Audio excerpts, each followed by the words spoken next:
Neste momento, você não está em uma posição muito boa. Você se colocou em uma posição muito ruim. Desde o início da guerra, você não está em uma boa posição. Você não tem as cartas agora. Com a gente, você começa a ter cartas. Agora, você não tem suas cartas para jogar.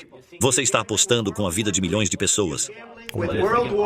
Você está apostando com a Terceira Guerra Mundial. E o que você está fazendo é muito desrespeitoso com este país que te apoiou. Muito mais do que muita gente disse que deveria.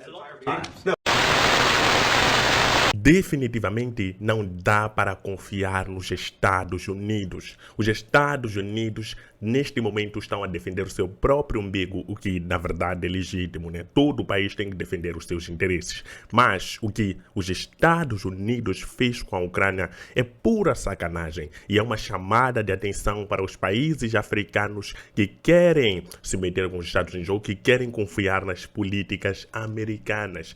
Desde a entrada de Donald Trump, muita coisa mudou no mundo. Essa situação é muito séria e é uma chamada de atenção para todo mundo que confia em Trump. Percebam, Moçambique, temos Venâncio Mondlane, um dos candidatos, ou se não, um candidato querido pelo povo. Ele, no início, também deixou a sua posição clara quanto aos Estados Unidos. Nós sabemos muito bem que Venâncio Mondlane também está alinhado com os Estados Unidos. A ideologia de Venâncio Mondlane de direita é uma ideologia defendida também pelo governo dos Estados Unidos, que é religião, Deus, família. Nós sabemos muito bem como é que funciona essa questão de esquerda e direita. Agora, o que nos interessa, vamos ver um discurso de Trump direcionado a Zelensky. Ontem, os dois estiveram sentados com o vice-presidente do Trump a discutir uma solução para o conflito na Ucrânia. Vocês vão perceber o quão os Estados Unidos abandonou a Ucrânia e neste momento está a entregar a Ucrânia de mão beijada para a Rússia. Imagina, a Ucrânia era querida dos Estados Unidos, mudou-se de governo e a Ucrânia se meteu em maus lençóis. Nunca devemos confiar nos Estados Unidos. Essa é a lição que devemos tirar desta entrevista que nós vamos ver, aliás, deste debate ou desta discussão. E vamos juntos assistir para você poder perceber do que eu realmente estou a falar. Vamos juntos agora. Pelo bem dos Estados Unidos da América e pelo bem do mundo. Estou alinhado com o mundo. E quero encerrar isso. Você vê o ódio que ele tem por Putin. É muito difícil para mim fechar um acordo com esse tipo de ódio. Ele tem um ódio tremendo, e eu entendo isso. Mas posso te dizer que o outro lado também não está exatamente apaixonado por ele. Não é uma questão de alinhamento. Estou alinhado com o mundo. Estou alinhado com a Europa. Quero ver se conseguimos encerrar isso. Você quer que eu seja duro? Eu poderia ser mais duro do que qualquer ser humano que você já viu. Mas você nunca vai conseguir um acordo desse jeito. Então é assim que as coisas são. Esse é o vice-presidente dos Estados Veja, Unidos. por 4 anos agora nos Estados Unidos, tivemos um presidente que se posicionou em coletivas de imprensa e falou duro sobre Vladimir Putin. E então Putin invadiu a Ucrânia e destruiu uma parte significativa do país.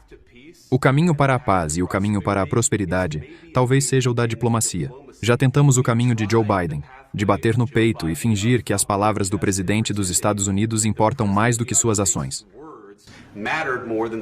O que faz os Estados Unidos um bom país é a nossa postura diplomática. É isso que o presidente Trump está fazendo. Posso fazer uma pergunta? Ok. Ele ocupou uma grande parte da Ucrânia, parte do leste e a Crimeia. Ele ocupou em 2014 por muitos anos. Não estou falando apenas de Biden, mas naquela época era Obama. Depois o presidente Obama, depois o presidente Trump, depois o presidente Biden, agora o presidente Trump. E que Deus abençoe o presidente Trump, pois agora vai pará-lo. Mas, durante 2014, ninguém o parou. Ele simplesmente ocupou e tomou. Ele matou pessoas. 2014? Eu não estava aqui.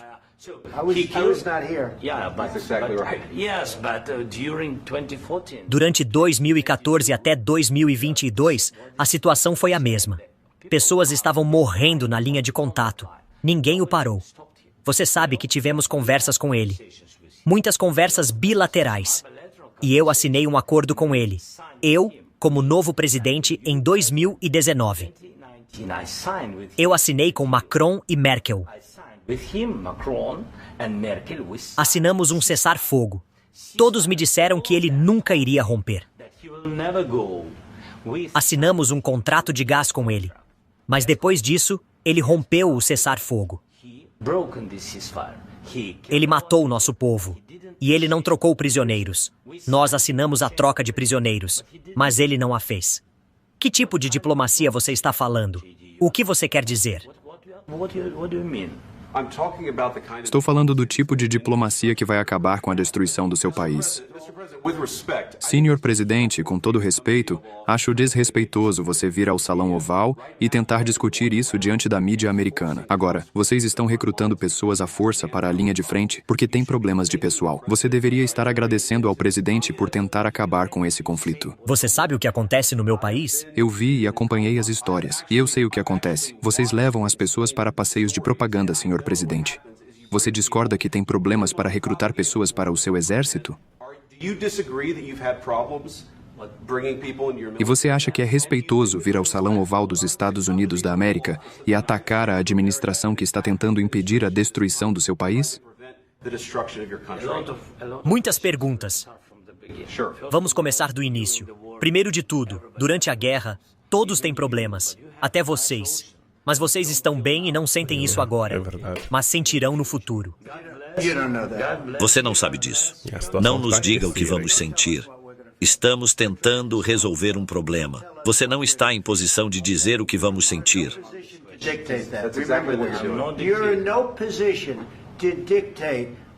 Vamos nos sentir muito bem e muito fortes.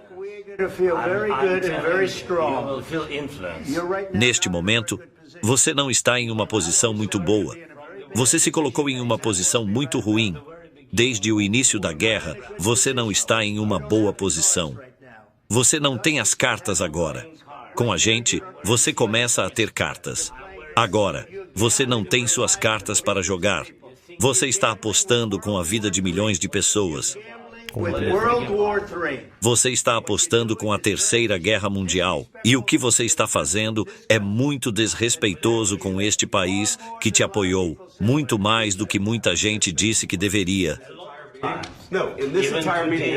Nesta reunião inteira, você disse obrigado? Você foi para a Pensilvânia e fez campanha para a oposição em outubro. Diga algumas palavras de gratidão para os Estados Unidos da América e para o presidente que está tentando salvar seu país.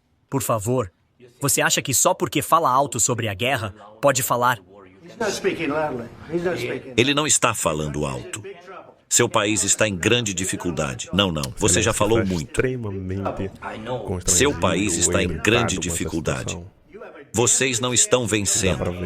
Vocês têm uma boa chance de sair bem por causa de nós.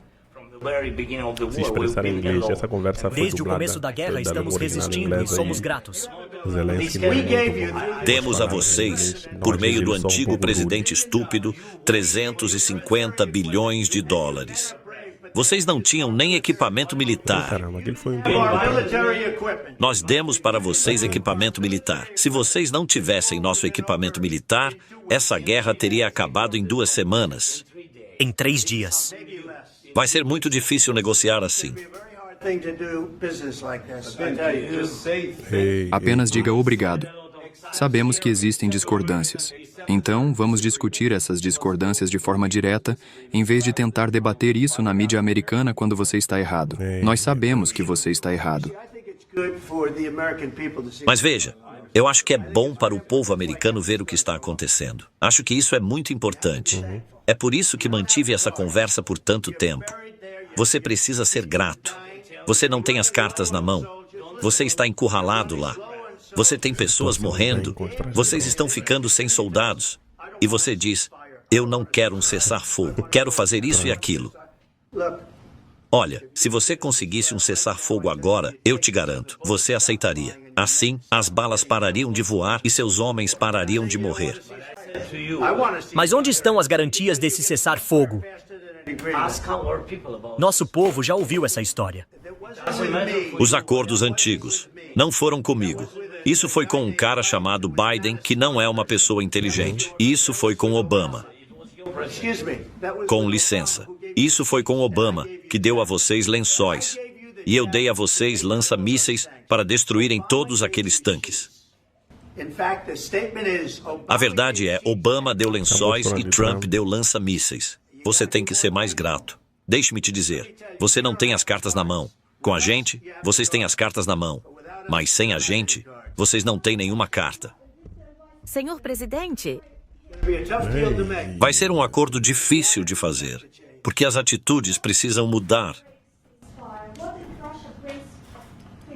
e se a Rússia quebrar o cessar-fogo, Que situação. quais serão as consequências? She's asking what if Russia breaks the ceasefire? Bom, e se eles quebrarem? E se qualquer coisa acontecer? Por que eles quebrariam? Eles quebraram o cessar-fogo com Biden, porque eles não respeitavam o Biden. Eles não respeitavam Obama. Eles me respeitam. Deixe-me te dizer, Putin passou por muita coisa comigo. Ele enfrentou uma farsa de perseguição, onde usaram ele e a Rússia. Você já ouviu falar desse caso? Foi uma farsa envolvendo Hunter Biden, Joe Biden e Hillary Clinton. Foi um esquema dos democratas. E ele teve que passar por isso. E ele passou por tudo isso. Não acabamos em uma guerra. Ele foi acusado de tudo isso. Ele não tinha nada a ver com isso. Mas ele não rompeu nenhum acordo comigo. Ele quer fazer um acordo. O problema é que eu te fortaleci para ser durão. E eu não acho que você seria durão sem os Estados Unidos. E seu povo é muito corajoso. Mas ou vocês fazem um acordo ou vão se desgastar. E se nós sairmos, vocês terão que lutar. E eu não acho que isso será bonito. Vocês não têm as cartas. Mas, uma vez que assinarmos o acordo, vocês estarão em uma posição muito melhor. Mas vocês não estão demonstrando gratidão. E isso não é algo legal. Certo. Acho que já vimos o É suficiente. isso aí. Nós temos que entender algo. Essa reunião ou esse bate-papo, primeiro, não devia ser público, porque são questões muito delicadas e qualquer frase mal colocada pode acabar por suscitar questões ainda mais graves, sem contar que firmar uma reunião dessas que envolve muitos interesses e também envolve muitas questões delicadas é algo perigoso. Mas agora, voltando para o nosso contexto daqui do continente africano e de países que confiam nos Estados Unidos ou querem confiar nos Estados Unidos, os Estados Unidos agora adotou uma postura diferente. A partir de hoje em diante, os Estados Unidos vai priorizar o povo americano. Então, uma dessas ações que visam priorizar a política americana também é cortar gastos com o conflito entre a Rússia e a Ucrânia, porque um dos maiores financiadores deste conflito é os Estados Unidos, que fornece armas à Ucrânia. Por isso que a Ucrânia está numa situação, o Zelensky está numa situação difícil aqui. Era só ver como é que ele estava. Ele queria dizer muita coisa, mas não podia falar, porque ele está, como dizem, ele está em mãos de lençóis praticamente, porque o dinheiro que está a ser usado na guerra para defender a Ucrânia vem dos Estados Unidos. Então, os Estados Unidos praticamente é que está a sustentar a Ucrânia para poder continuar esta guerra com a Rússia. E se os Estados Unidos se retirar, as coisas vão complicar, é claro. Mas agora, a ajuda americana é uma ajuda que vem com interesses por detrás. Agora que o interesse de Donald Trump é se aproximar da Rússia, vai entregar a Ucrânia sem piscar o olho. É isso que está acontecendo nesse momento. Então, isso é uma chamada de atenção para países que querem fazer acordos com os Estados Unidos. Devem ter noção de que o americano, neste momento, não vai se meter em nada que gaste dinheiro americano sem dar um retorno desejado ao país. Então, os Estados Unidos estão a adotar uma postura de agora vou fazer por mim, vou proteger o meu povo, entre aspas, né? Porque nós sabemos muito bem que essa questão acaba deixando também a própria Europa em maus lençóis. A Europa, se a Rússia cresce no meio da Europa, a Europa tem maus lençóis, porque questões de armamentos, Estados Unidos é que está a comandar. Estados Unidos vai se afastar dessa oposição que tinha a Rússia. Agora, praticamente, os Estados Unidos está a abraçar a Rússia. Donald Trump está a abraçar Putin, está a entregar tudo o que Putin quer, para ele poder ficar mais calmo. Percebem? Então, essa aproximação entre Putin e Trump é uma aproximação perigosa para a Europa e perigosa também para o mundo. Ok? Porque isso vai afetar muito aquilo que é a interação e a geopolítica. Imagina os países que têm acordo com os Estados Unidos, como Taiwan, falamos também de Israel, Coreia do Sul, estão agora a perceber que Estados Unidos só defende o seu próprio umbigo com essas declarações perigosas. Ok? Então, hoje, o que eu quero trazer como mensagem, que não devemos confiar nos Estados Unidos, percebem? Não devemos confiar em nenhum país. O que nós devemos fazer aqui desse lado como africanos é nos organizar.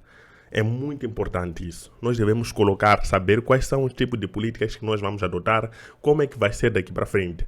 Essa questão é muito importante, porque se não tiver claro como é que nós vamos trabalhar e o que nós vamos fazer para poder estar a competir par a par e saber qual é o lado exato que nós vamos escolher e ter princípios que nós defendemos a todo custo. O que acontece com a África é que tem um pensamento muito volátil. Nós vamos para o lado onde nos dão as doações. Se a China aparece com 1 bilhão aqui para financiar um país africano, agora nós somos amigos da China. Se os Estados Unidos aparecem com 1 bilhão, não deve ser assim. Deve haver critérios para poder aceitar doações e critérios para poder também estar na geopolítica do mundo.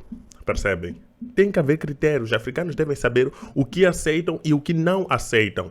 Não é suficiente só ter dinheiro e doações e simplesmente aceitar. Muitos presidentes falham nesse aspecto, porque qualquer coisa, qualquer migalha que aparece, eles já estão ali, para esse país agora é nosso amigo. Não é assim como funciona. Nós devemos avaliar os prós e contras de todos os acordos que são feitos na África, porque isso é que torna a África dependente até hoje. Por exemplo, a questão dos recursos. Os recursos são nossos, não vão sair do nosso território. Mas nós vemos países africanos a fazerem acordos que não fazem sentido, que não beneficiam o seu povo. Percebem? Por isso que é admirável a postura de líderes como Ibrahim Traoré, que visam priorizar o seu povo. Eles já têm um caminho a seguir. Eu vou entrar em acordos que priorizam o povo primeiro. Percebem? Que priorizam o meu país, que vão dar um retorno proporcional ao tipo de acordo que eu estou a fazer. Porque os dois lados têm que sair a ganhar. Mas o que se faz aqui em África? Basta um bolso estar cheio de dinheiro, um presidente basta ganhar de fora, acaba cedendo qualquer coisa. Então, é complicado assim. Ok? Então, nós temos que ter princípios para não cairmos nesse tipo de armadilhas de pessoas que te ajudam no início e no final, e depois, já quando as coisas começam a amargar, te abandonam. Já, imagina, a Ucrânia perdeu muitas vidas, um conflito que começou, uma das coisas também foi por conta da OTAN. A OTAN queria montar uma base na Ucrânia. E a Ucrânia ficou lá da Rússia. A Rússia disse que isso não pode acontecer. Então, os Estados Unidos se propôs a defender. É daí onde a Rússia invade a Ucrânia e os Estados Unidos começam a fornecer armamento para a Ucrânia para ela poder se defender. Ok, agora esquecem que foi uma organização do Ocidente que provocou essa guerra. Agora querem deixar praticamente a Ucrânia, a mensagem que temos aqui neste vídeo é que a Ucrânia será abandonada pelos Estados Unidos se não concordar com o que os Estados Unidos quer agora. Isso é perigoso. Percebem? Isso é muito perigoso. Mas o que vocês acham dessa situação da Ucrânia? Será que isso é um recado para o mundo, para a África e para tantos outros continentes, principalmente a América do Sul, que está numa situação complicada? O que vocês acham desse discurso de Donald Trump? Coloque a sua opinião nos comentários, por favor. Olhar a África é uma perspectiva africana. Tchau.